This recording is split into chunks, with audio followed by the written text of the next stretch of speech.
সাদকাতুল ফিতর, যেটাকে আমরা স্বাভাবিকভাবে ফিতরা বলি। ফিতরার দুটা ফিলোসফি আছে, দর্শন। ফিতরাটা আমাদেরকে কেন দিলেন, এটার উদ্দেশ্য কি? আন ইবনে আব্বাস রাদিয়াল্লাহু তাআলা قال ফারাদা রাসূলুল্লাহ সাল্লাল্লাহু আলাইহি ওয়াসাল্লাম যাকাতাল ফিতরে, আমার রাসূল রমাদানুল মুবারকের এই ফিতরা সাদকাতুল ফিতর আমাদের উপর ওয়াজিব করেছেন। তুহরাতান লিস-সাইমি, যেন রোজাদারদেরকে পবিত্র করতে পারে। প্রত্যেকে আনিল লাগবে ওয়ার রাফসে, রোজা রেখে আমরা মিথ্যা বলেছি, রোজা রেখে আমরা অশ্লীল ছবি দেখেছি, রোজা রেখে আমরা চোখ দিয়ে গুনাহ করেছি, আমরা জবান দিয়ে গুনাহ করেছি, আমাদের হাত দিয়ে গুনাহ করেছি, আমরা গীবত করেছি, আমরা সমালোচনা করেছি, আমরা মন্দ কাজ করেছি। এই সমস্ত কিছুকে আপনার রোজা থেকে পাক করার জন্য, এগুলো থেকে মুক্ত করে আপনার রোজাটাকে পবিত্র করার জন্য আমার রাসূল বলছেন, আল্লাহর পক্ষ থেকে আমি রাসূল তোমাদের জন্য এই ফিতরাকে ওয়াজিব করে দিয়েছি। তাহলে ফিতরার উদ্দেশ্য এক নাম্বার হলো কি? আমাদের রোজাকে পবিত্র করা, আমাদের রোজাকে পবিত্র করা। দুই নাম্বার ওয়াতুমাতাল লিল মাসাকিন, মিসকিনদের জন্য খাবারের ব্যবস্থা করা। আপনি ঈদের দিন আপনার ঘরের মধ্যে ভালো রান্না হবে আর মিসকিনরা অভাবে থাকবে, এটা হতে পারে। ধনীদের উপর ফিতরা এটা ওয়াজিব করেছেন, যেন মিসকিন, যারা মিসকিন গরিব একেবারে মিসকিন, এই বান্দাদের ঘরের মধ্যে যেন খাবার পৌঁছে যায়। বড় করে বলেন। তাইলে ফিতরার উদ্দেশ্য কয়টা? সবাই বলেন। ফিতরার উদ্দেশ্য, এরপর আসুন ফিতরা কাদের উপর ওয়াজিব? ফিতরা কাদের উপর ওয়াজিব? এটা বুখারী এবং মুসলিম শরীফের হাদিস। আন ইবনে উমর রাদিয়াল্লাহু তাআলা আন্না রাসূলুল্লাহ সাল্লাল্লাহু আলাইহি ওয়াসাল্লাম ফারাদা যাকাতাল ফিতর মিন রমাদান আলা কুল্লি হুররিন আও আবদিন যাকারিন আও উনসা মিনাল মুসলিমিন, প্রত্যেক মুসলমান, গোলাম হোক কিংবা স্বাধীন, ছেলে হোক কিংবা মেয়ে, সবার উপর আমার রাসূল সাদকাতুল ফিতর ওয়াজিব করেছেন। আচ্ছা, এরপর আসুন ফিতরার পরিমাণ কত হবে? ফিতরার পরিমাণ তাও হাদিসে পাক দিয়ে আপনাদের খেদমতে আরজ করি। এটা বুখারী শরীফের হাদিস। আন আবি সাঈদ আল খুদরি রাদিয়াল্লাহু তাআলা قال কুননা নুখরিজু যাকাতাল ফিতর সাআন মিনাত তুআমি আও সাআন মিনাশ শাঈরি আও সাআন মিনাত তামারি আও সাআন মিন আকিতিন আও সাআন মিনাজ যায়ব। এটার পরিমাণ হবে, হযরত আবু সাঈদ খুদরি রাদিয়াল্লাহু তাআলা বলেন, আমরা এক সা পরিমাণ খাদ্য কিংবা জব কিংবা খেজুর কিংবা পনির কিংবা কিশমিশ, এগুলোর মাধ্যমে আমরা ফিতরা আদায় করতাম। এক সা মানে না হাজি সানো, এক সা মানে হলো, এক সার ওজন হলো 3 কেজি 300 গ্রাম। 3 কেজি আমাদের দেশি হিসাবে 3 কেজি 300 গ্রাম। এরপরে আরেকটা হাদিস আপনাদের খেদমতে আরজ করা লাগবে। আন আব্দুল্লাহ বিন সালাবা قال قال رسول الله صلى الله عليه وسلم صاع من البر او قمح عن كل اثنين, এক সা গম কিংবা আটাকে দুইজনের মধ্যে ভাগ করে দিয়েছেন, অর্থাৎ অর্ধ সা দান করেছেন, একজনকে অর্ধ সা করে দিয়েছেন। তাহলে বলেছিলাম এক সা মানে 3 কেজি 300 গ্রাম, তাহলে অর্ধ সা মানে কত হবে বলেন? অর্ধ সা মানে 1 কেজি 650 গ্রাম, 1 কেজি 650 গ্রাম। এই পরিমাণ, এটা হলো রমাদানুল মুবারকের ফিতরার পরিমাণ। ফিতরার পরিমাণ অর্থাৎ আপনি যদি জব দেন, জব, তাহলে আপনাকে দিতে হবে এক সা মানে 3 কেজি 300 গ্রাম, যেটার এই বছরের বর্তমান মূল্য হবে 595 টাকা। 595, সবাই একটু বলবেন, 595 টাকা। আর কিশমিশ দিয়ে যদি আপনি দেন, তাহলে আপনাকে দিতে হবে 3 কেজি 300 গ্রাম, তার বর্তমান মূল্য হবে 2640 টাকা। আপনি যদি খেজুর দিয়ে দেন তাও দিতে হবে 3 কেজি 300 গ্রাম, অর্থাৎ 1 সা। তখন আপনাকে মূল্য দিতে হবে 2475 টাকা। আর আপনি যদি পনির দিয়ে দিতে চান তাহলে দিতে হবে 1 সা, তাও 3 কেজি 300 গ্রাম। তখন আপনাকে মূল্য দিতে হবে, টাকা দিতে হবে। টাকা যদি দেন তাহলে আপনাকে দিতে হবে 2805 টাকা। আর গম কিংবা আটা দিয়ে যদি দেন তাহলে আপনাকে দিতে হবে অর্ধ সা। অর্ধ সা মানে 1 কেজি 650 গ্রাম, অর্থাৎ বর্তমান মূল্যে 110 টাকা। 110, শুধুমাত্র গমের অর্ধেক দিয়ে অর্থাৎ 110 টাকা দিয়ে সেরে ফেলবো না। আমার যার যতটুকু সামর্থ্য, জিনার সামর্থ্য আছে শুধু গম দিয়ে দেওয়ার, তিনি 110 টাকা দিবেন। আর জিনার সামর্থ্য আছে জব দিয়ে দেওয়ার, তখন তিনি 595 টাকা দেবেন। আর জিনার সামর্থ্য আছে কিসমিস দিয়ে দেওয়ার, তিনি 2640 টাকা দেবেন।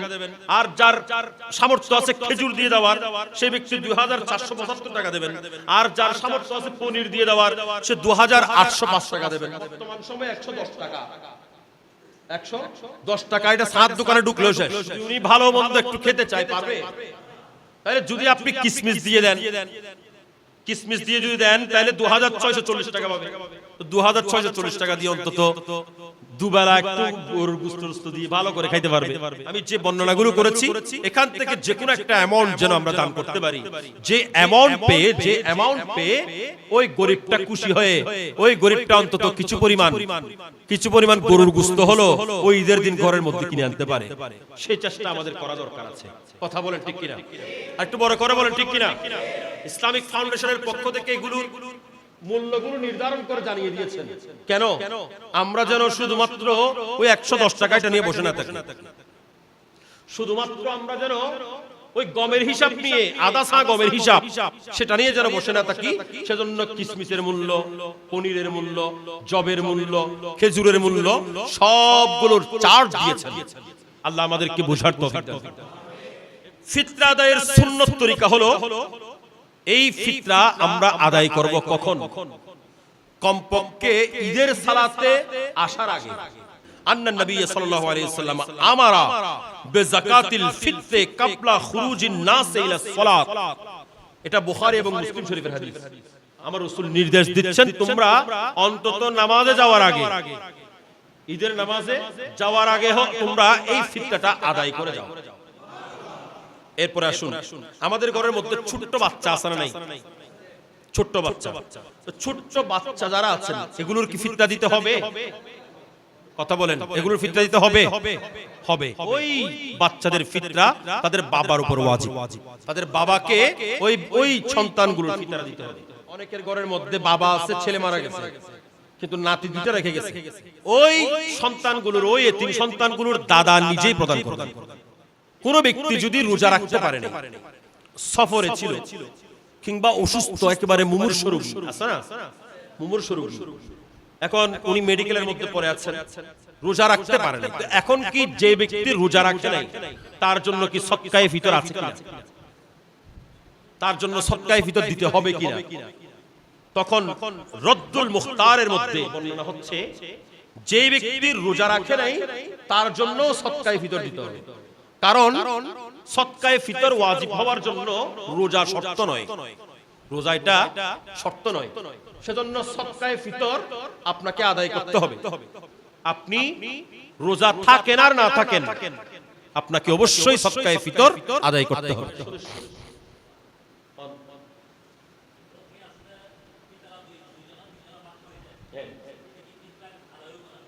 আচ্ছা, সুন্দর কথা প্রশ্ন করেছেন আমার ভাই মোহাম্মদ রাশিদুল আলম। আমরা অনেক সময় ফিতরা ভাগ করে দেই, ফিতরা ভাগ করে দেই। এখানে এই ক্ষেত্রে একটা জিনিস মনে রাখতে হবে, আপনি একটা ফিতরা 3 জনকে 7 জনকে ভাগ করে দিতে পারবেন, কিন্তু কখন? যদি এই ফিতরাটা দিয়ে ওই ব্যক্তি এক ওয়াক্ত খাইতে পারে।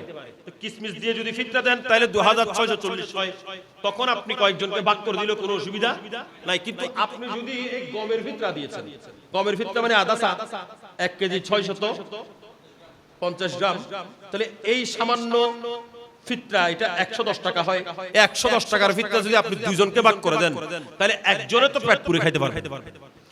ইমাম আহলে সুন্নাত মুর্শিদুল আল করিম হুজুর কিবলা আলমের ওয়াজ যারা শুনেছেন নিশ্চয়ই শুনেছেন, হুজুর কিবলা বলতেন যে আপনি ফিতরা দেবেন, কেমন দেবেন? যেন একজন মানুষ এক ওয়াক্ত পেট পুরে খাইতে পারে। আমার কথা বুঝতেছেন? একজন মানুষ যেন এক ওয়াক্ত পেট ভরে খাইতে পারে, এটুকু যদি হয় তাহলে আপনি দুইজনকে দিতে পারবেন। এখন আপনি যদি 110 টাকা দুইজনকে ভাগ করে দেন তাহলে কেউ খাইতে পারবে? কথা বলেন, কেউ খাইতে পারবে? সেজন্য আমরা এই 110 টাকার ভিতরে যেগুলো এগুলো একজনকে দিতে হবে, দুজনকে দেওয়ার কোনো সুযোগ। আর যদি আপনি কিসমিসের ভিতরে দেন, খেজুরের ভিতরে দেন, তাহলে আপনি অবশ্যই কয়েকজনকে দিতে পারবেন। আর এক ব্যক্তিকে আপনি যদি চান, আপনার ঘরের মধ্যে মনে করেন সদস্য আছে 5 জন, 5 জন মানুষের যদি আপনি গম দিয়ে ফিতরা দেন তাহলে 5 জনের ফিতরা কত আসে? 110 টাকা করে 5 জনের ফিতরা 550 টাকা। আপনি যদি চান কোন বান্দাকে, কোন ব্যক্তিকে আপনি 550 টাকা দিয়ে দিতে, তাও দিতে পারবেন, একজনকেও দেওয়া যাবে। আরেকটা কথা, আমাদের অনেক আত্মীয় স্বজন আছেন যারা গরিব। আমাদের মধ্যে একটা ভুল ধারণা হলো এটা তো আমার আত্মীয়, এটা আমার ভুল, বা এটা আমার আত্মীয়, ইনাকে আমি ফিতরা কেমনে দেব? আপনার আত্মীয় গরিব, খাইতে পারে না, তাকে যদি ফিতরাটা দেন তাহলে আপনি ডবল সওয়াবের মালিক। এরপরে আসুন পরিবারের সদস্যরা, আপনার পরিবারের সদস্য মহিলা বা বালেক সন্তানের পক্ষ থেকে আপনি তার পক্ষে ফিতরা দিচ্ছেন, আপনাকে ইজাজত নিতে হবে। আমার কথা বুঝতেছেন? ইজাজত নিতে হবে না। কিন্তু যখন কোন স্ত্রী তার স্বামীর ফিতরা দেবেন তখন অবশ্যই তাকে অনুমতি নিতে হবে। কোন স্ত্রী যদি স্বামীর ফিতরা দেয় তাহলে অবশ্যই অনুমতি নিতে হবে। আরেকটা বিষয় হলো যেটা খুবই গুরুত্বপূর্ণ, আমাদের এখানে বেশিরভাগ মানুষ বিদেশ অবস্থান করেন, এমন মানুষ বেশি যারা আমাদের রেমিটেন্স যোদ্ধা, যাদেরকে সম্মান করা আমাদের জন্য ওয়াজিব। কারণ তারা যদি না হতেন আমাদের দেশের অবস্থা খুব খারাপ হয়ে যেত। তো যারা বিদেশের মধ্যে অবস্থান করেন, তো বিদেশে অবস্থানকারী কোন ব্যক্তির যদি আপনি ফিতরা দিতে চান তাহলে কিভাবে দেবেন? বিদেশে অবস্থানকারী কোন ব্যক্তির ফিতরা দিতে চাইলে তিনি তো বিদেশে আছেন, তো ওনার ফিতরাগুলো দেশে দিতে চাচ্ছেন, কিভাবে দিবেন? আপনি কি 110 টাকা দিলে আদায় হবে? বলেন না, আপনি 110 টাকা দিলে আদায় হবে? সবাই মনোযোগ দিয়ে কথাটা, 110 টাকা দিলে আপনি আদায় হবে। কারণ ওই দেশের নিয়ম অনুযায়ী ওই দেশের মধ্যে ফিতরা যত নির্ধারণ হয়েছে আপনাকে বাংলাদেশে বসেই ওই অনুযায়ী ফিতরা আদায় করতে হবে। ওই দেশে যদি ফিতরা 60 টাকা হয়, বাংলাদেশের এটা ডলারের অনুযায়ী বাংলাদেশের টাকার পরিমাণ যত হয় আপনাকে সেই অনুযায়ী ফিতরা আদায় করতে হবে। আমাদের অনেকের ভাই বাবা বিদেশে আছে না, তো ফিতরা কিভাবে আদায় করবেন? এইভাবে আদায় করতে হবে, ওখানকার নিয়ম অনুযায়ী ফিতরা দিতে হবে। আপনি বাংলাদেশের নিয়মে ফিতরা দিলে আদায় হবে না। আল্লাহ পাক আমি যা বলেছি এগুলোর পর এগুলো মনে রাখার তৌফিক দান করুন। একটু বড় করে বলেন।